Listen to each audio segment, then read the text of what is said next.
మహాశివరాత్రి వచ్చేస్తుంది. ఈ శివరాత్రి సందర్భంగా ఆ పరమశివుడి గురించి కొన్ని రహస్యాలు. పరమశివుడికి 3 కూతుర్లు ఉన్నారా? శివుడి చేతిలో ఉన్న డమరకం రహస్యమేంటి? శివుడు 3వ కన్ను తెరిస్తే నిజంగానే ప్రపంచం మునిగిపోతుందా?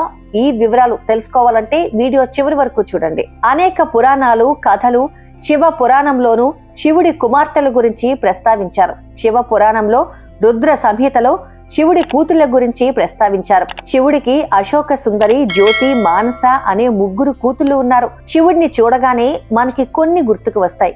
అవేంటి అంటే చేతిలో త్రిశూలం, మెడలో పాము, డమరకం, అర్ధ చంద్రాకార నెలవంక, నంది. త్రిశూలం శివుడు ఎంచుకున్న ఆయుధమే త్రిశూలం. దీని 3 కొనలు కోరిక, చర్య, జ్ఞానం అనే 3 శక్తులను సూచిస్తాయి.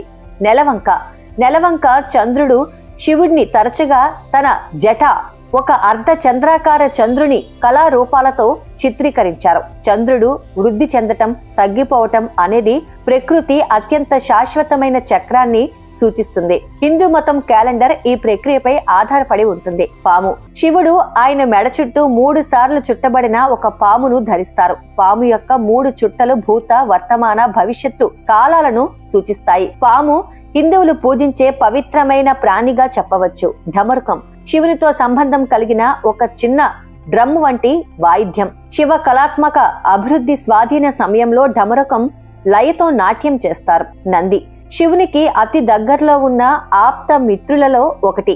ఎందుకంటే నంది అన్ని శివాలయాల వెలుపల ఉంటుంది.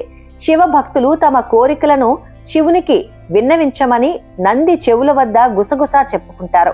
3వ కన్ను శివుని చిహ్నాలలో ఒకటిగా 3వ కన్నును చెప్పవచ్చు. ఆయన నుదుటిపైన మధ్య భాగంలో 3వ కన్ను ఉంటుంది. ఆయన చాలా కోపంతో చెడు నాశనం కోరుకున్నప్పుడు మాత్రమే 3వ కన్ను తెరుచుకుంటుంది. అప్పటి నుండి 3వ కన్ను జ్ఞానం, సర్వ వ్యాపకత్వానికి ఒక చిహ్నంగా మారింది. అట్ట కట్టుకొని ఉన్న జుట్టు సాధారణంగా శుభ్రంగా లేని సంకేతంగా కనిపిస్తుంది. కానీ శివుడి విషయంలో అతను ప్రాపంచిక ఆలోచనలకు మించినదిగా ఉంటుంది. శివుని అట్ట కట్టుకొని జుట్టు లేదా జట అందం, పవిత్రమైన ప్రామాణిక నిర్వచనాలకు మించి ఉన్నట్టు చూపిస్తుంది. ఇవన్నీ కూడా పరమ శివుడి గురించి తప్పకుండా తెలుసుకోవాల్సిన కొన్ని నిజాలు. ఈ మహాశివరాత్రి సందర్భంగా పరమశివుడి కోసం కామెంట్ బాక్స్ లో ఓం నమః శివాయ అని కామెంట్ చేయండి.